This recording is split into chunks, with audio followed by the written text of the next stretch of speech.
Mechanism দিয়েছেন। যেমন শরীরের জন্য সুস্থতার একটা মেকানিজম আল্লাহ নিজ ভিতরে দিয়ে দিয়েছেন। শরীরটা কিন্তু স্বয়ংক্রিয় সুস্থ হয়, রোগ গেলে প্রতিরোধ করে, শুধু প্রতিরোধ ক্ষমতাটা ঠিক থাকতে হবে। এজন্য শরীরের ভিতরে যেমন একটা স্বয়ংক্রিয় প্রতিরোধ ক্ষমতা দিয়েছেন, শুধু প্রতিরোধ শক্তিটা ঠিক রাখতে হবে। আল্লাহ আমাদের দিনের ভিতরে একটা স্বয়ংক্রিয় প্রতিরোধ ব্যবস্থা দিয়েছেন। তার অন্যতম হলো জুমার খুতবা। 5 ওয়াক্ত সালাতের মাধ্যমে মুসলিম একে অপরের সাথে দেখা সাক্ষাৎ হয়, সামাজিক সৌহার্দ্য, সম্প্রীতি, সমাজমুখিতা তৈরি হয়, অন্যান্য ইবাদত তো হলোই। এই জন্য একা সালাত আদায় করতে নবীজি সাল্লাল্লাহু আলাইহি ওয়াসাল্লাম জুমা থেকে দূরে থাকলে 3 জুমা অথবা 2 জুমা তার কলবের মধ্যে খতম বলা হয়। জি, গুরুত্বপূর্ণ। জুমার দিনে শুধু সালাত এখানে মাকসুদ না। সালাতের আগে বয়ান শুনবে, কথা শুনবে, আগে যে নীরবে বসে থাকবে, এটা ওয়াজ শুনবে, এটা নির্দেশ।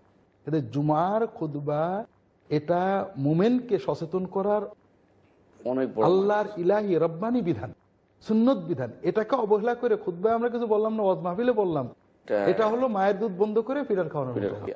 আমরা আলোচনা করছিলাম যে খুতবা প্রয়োজনীয়তা এবং তার উপকারিতা, সেই জন্য আপনি কেন গুরুত্ব দিলেন খুতবার প্রতি, গ্রন্থ লিখলেন, সে বিষয়ে আপনি আলোচনা করছেন যে আমরা সময়ের অভাবে শেষ করতে পারি। জি আলহামদুলিল্লাহ।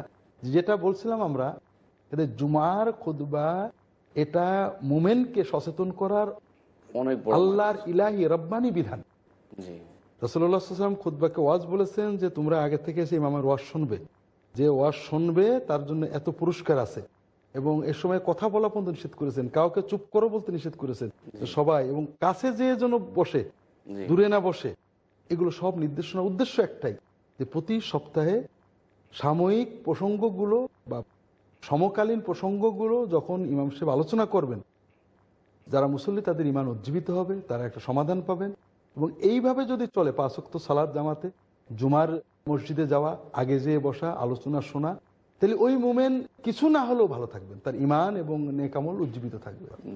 তো এই জন্য জুমার খুতবা আমি যখন শুরু করলাম, 12:30 আজানের আগে মসজিদে অর্ধেক মানুষ চলে আসে। আলহামদুলিল্লাহ। তার মানে মানুষের ভিতরে জানার আগ্রহ আছে। এটা দেখে আমি চিন্তা করলাম, এবং কেউ আমাকে উৎসাহ দিলেন যে বিষয় ভিত্তিক আধুনিক জীবন ঘনিষ্ঠ সমকালীন প্রসঙ্গ নিয়ে এবং ইসলামের সকল দিকের সহজ আলোচনা করে খুতবা লেখা দরকার। এ দরকার কেন?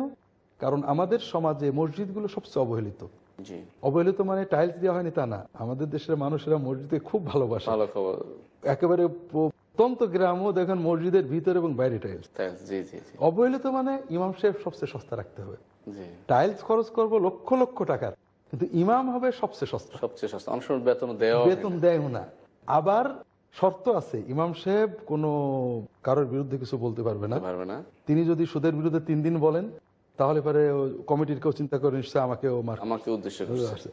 এই পর্যায়ে ইমাম সাহেবদের যোগ্য কোনো মানুষ ইমামতিতে যান না, খুব কম যান। আর অধিকাংশ ইমামি সীমিত যোগ্যতা, তাদের জন্য বিষয় খুঁজে ভালো আলোচনা করা কষ্টকর, যদিও তার দায়িত্ব অনেক বেশি এবং অনেকে আন্তরিকও আছেন, কিন্তু একদিকে যোগ্যতার অভাব, একদিকে টাকা পয়সা নিয়ে বই কিনতে পারেন না, আবার কমিটির চাপ তো আছেই। আমাদের দেশে ইমামতির চাকরির চেয়ে খারাপ চাকরি আর নেই, সব চাকরি সার্ভিস রুল আছে, চলে গেলে কেস করা যায়, একমাত্র ইমামতির চাকরি কোনো সার্ভিস রুল নেই।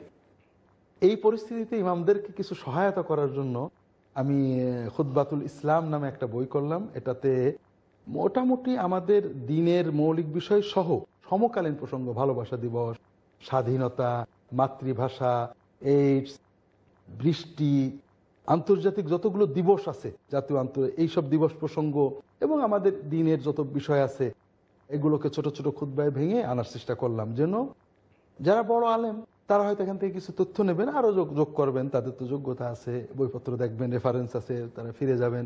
আর যারা সাধারণ আলেম, বাংলাদেশের প্রায় 3 লক্ষ মসজিদের বোধহয় 2,90,000 মসজিদের ইমামই অতি সাধারণ, সুযোগ পাচ্ছেন না অধ্যয়নের, তারা এখান থেকে কিছু নিয়ে মুখস্থ করে যখন বলবেন, তখন মানুষ উপকৃত হবে। এবং বাস্তবে এটা ঘটছে আলহামদুলিল্লাহ, যে সকল ইমামের হাতে এগুলো পৌঁছেছে, তারা এগুলো পড়ে নিয়ে কেউ নিজের ভাষায়, কেউ বই থেকেই পড়ছেন, সাধারণ মানুষ অনেক তথ্য জানতে পারছে।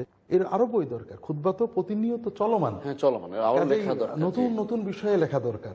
তবে আমার সাধ্যের ভিতরে ওটাই করছে। আমার খুব ইচ্ছা ছিল ইসলামের ইতিহাসের উপর একটা খুতবা করা, কিন্তু এটা পারিনি আর কি। আল্লাহ বরকত দিক, আমরা দোয়া করি আপনি আরো খুতবা লিখেন। মোহতারাম, এরা আরব দেশে যে খুতবাগুলো, বিশেষ করে শেখ মোহাম্মদ সালেহ তাইমিনের কিছু খোতাব আছে, সেগুলি কেউ যদি বাংলা অনুবাদ করতে আমার মনে হয় আরো একটু ভালো হতো। খুবই ভালো হতো। এগুলো বিষয়ভিত্তিক এবং গভীর জ্ঞান, তথ্য নির্ভর।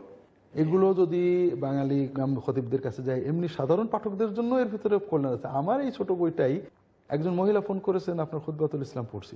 বললাম আপনি খতিব হবেন নাকি যে আপনি খুতবাতুল ইসলাম পড়ছেন? বলেন না, এতে সব ব্যাপারের মাসলাম আছে, ছোট ছোট সব পাওয়া যাচ্ছে। আলহামদুলিল্লাহ। আচ্ছা, তো আমাদের যদি এরকম হয়, ছোট বইয়ের ক্ষেত্রে ছোট, ওনাদের বইয়ের এক একটা বিষয়ে কত তথ্য, সুন্দর গবেষণামূলক তথ্য, এগুলো আলেমদের জানা দরকার, সাধারণ মানুষদের জানা দরকার। এগুলো অনুবাদ করলে খুবই উপকার হবে মানুষের জন্য।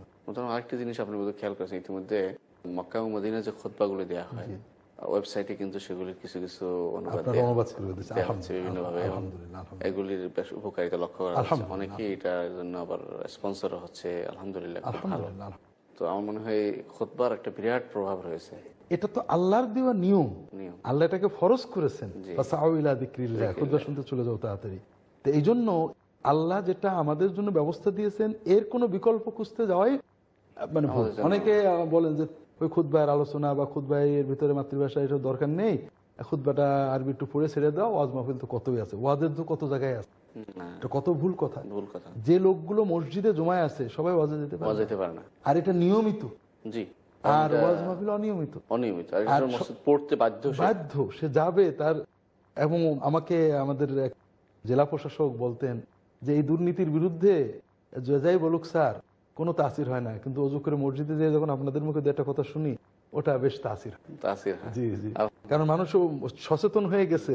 জি জি জি, আলহামদুলিল্লাহ। তাছাড়া শুক্রবার এই দিনটা আল্লাহর কাছে ঈদের দিন, যেহেতু আমাদের মুসলিমদের, আর এটার আলহামদুলিল্লাহ আমাদের দেশে বন্ধ আছে, তো মানুষ হাজিরও হয় সেখানে। সাধারণত সরকারি অফিসাররাও, সাধারণ মানুষ, সব মানুষ, ধরনের মানুষ আসে। এটা অনেকটা তাসির পড়ে, এটার অনেক প্রভাব। কিন্তু আপনি কি দেখেছেন স্যার, এখানে অন্য রকমের কিছু খুতবা আছে যেগুলি নেগেটিভ, অনেকগুলো রকম খুতবার গ্রন্থ আছে। খুতবার আমি দেখেছি এগুলো। বিষয়টা হলো, এটা তো উম্মতের একই অবস্থা, সব বিষয়েই মিথ্যা নির্ভর, গল্প নির্ভর, হিকায়াত, কাহিনী, কাসাসুল্লাহ আউলিয়া, বই যেমন এরকম আছে, খুতবাও এরকম আছে। একটা খুতবা পুরো পড়লে জীবন পাওয়া যায় না। অর্থাৎ আমাকে কি করতে হবে, কি করে আমি সৎ হব, কি করে আমি তাকওয়া অর্জন করব, কি করে হারাম থেকে বাঁচবো, কিভাবে আমি আল্লাহর সাথে বেলায়েত সম্পর্ক তৈরি করব, এগুলো কোথাও পাবেন না। অতীত যুগের কাহিনী, গল্প, মিথ্যা, সত্য, এগুলো পাওয়া যায়।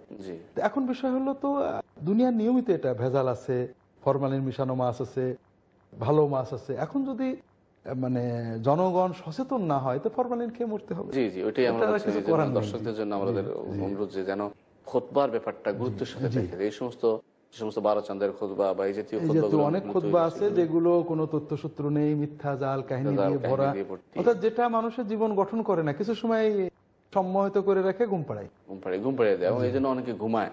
তোমার তার আরেকটি জিনিস আমরা আলোচনা করছিলাম, খুতবার যে আরবিতেই হতে হবে, বাধ্যবাধকতা আছে কিনা, এই বিষয়টা আমি আমার বইয়ের শুরুতে একটা বড় প্রবন্ধ আকারে এনেছি।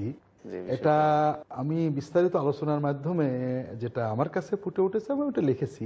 সেটা হলো, খুতবার মূল ইবাদত হলো ওয়াজ, অর্থাৎ মুক্তাদিদেরকে একটা বিষয় বুঝানো। ভাষাটা হলো উপকরণ।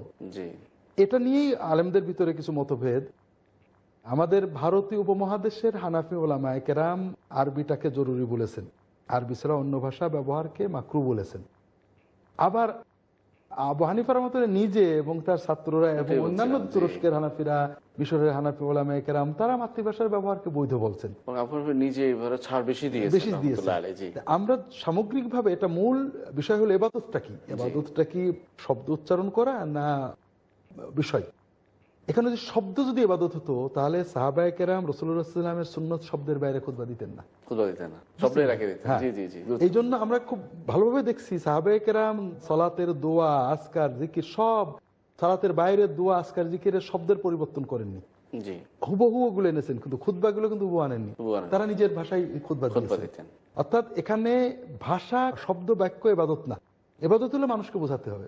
যখন আরবি ভাষার পরিবর্তন হয়েছে, আরবি ভাষার ভিতরে অন্যান্য ভাষা ঢুকেছে, তুর্কি, সেগুলো তারা ব্যবহার করেছে। এই জন্য এখানে মূল ইবাদত আর উপকরণের পার্থক্য বুঝতে হবে। যেমন আমরা হজে যাব, হজের জন্য রাসূল উঠে গিয়েছেন, এটা যেমন সত্য, হজে যে আরাফায় থেকেছেন এটা সত্য, তাবু বানিয়েছেন, এটা সত্য, বা অনেকগুলো কাজই তিনি করেছেন। এর ভিতরে কিছু আছে ইবাদত, কিছু আছে ইবাদতের উপকরণ। জি, আমরা যদি উটটাকে ইবাদত ধরি, তাহলে উটের পিঠে চড়ে আমাদের যেতে হবে, না গেলে সেটা বেদাত হবে, কঠিন অবস্থা হয়ে যাবে তখন। আর যদি উটটাকে উপকরণ ধরি, আরাফাতে পৌঁছানোটাকে ইবাদত ধরি, তাহলে যেটাতেই যাই আমাদের কোনো দিনের কোনো ক্ষতি হবে না। ঠিক সেই হিসেবে আমি আমার যতটুকু সাধ্যে কুলিয়েছে আমি গবেষণা করে দেখেছি যে সুন্নাতের আলোকে, সাহাবীদের কর্মের আলোকে, তাবেঈনদের কর্মের আলোকে, ফুকাহাদের বক্তব্যের আলোকে খুতবার ইবাদত হলো নসিহত। জি, এটা যে ভাষায় যেভাবে পৌঁছানো যাবে উপকরণ, আরবিতে করতে পারলে আলহামদুলিল্লাহ। যদি দর্শকদের ভিতরে বা শ্রোতা মুসল্লিদের ভিতরে অন্তত 5% 10% আরবি বোঝে, আমরা আরবিতে করব। কিন্তু এমন যদি হয় কেউ আরবি বোঝে না, আমি শুধু শুধু বকবক করছি, এটার চেয়ে তো যদি এখানে উদ্দেশ্যে ইবাদতে কোরআন তেলাওয়াত করলে তো ভালো হতো, দরকার কি ছিল? আর কোরআন তেলাওয়াত শুনলে কিছু সওয়াব হতো। তো এই জন্য এখানে উদ্দেশ্য ওয়াজ, এবং এই জন্য খুতবাকে হাদিস শরীফে ওয়াজ বলা হয়েছে। জি জি জি। প্রিয় দর্শকবৃন্দ, আমাদের সময় শেষ হয়ে এসেছে। আমরা গুরুত্বপূর্ণ একটি উদাহরণ শুনছিলাম। ইনশাআল্লাহ পরবর্তী যে কোনো পর্বে আমরা ইনশাআল্লাহ তার কাছ থেকে অন্যান্য আলোচনা সহ এটা শুনবো ইনশাআল্লাহ। ততক্ষণ আপনারা ভালো থাকুন, আমাদের জন্য দোয়া করবেন। আসসালামু আলাইকুম ওয়া রাহমাতুল্লাহি ওয়া বারাকাতুহু। খুতবা জানা মতে আপনি একটি ঝিনাইদহের বড় মসজিদের খতিব বা কেন্দ্রীয় মসজিদের খতিব, তো আপনি খুতবাটাকে কেন প্রায়োরিটি দিলেন? বা আরেকটি জিনিস হচ্ছে আপনি কিন্তু খুতবার গ্রন্থ লিখেছেন। জি জি, এত গ্রন্থ থাকতে খুতবার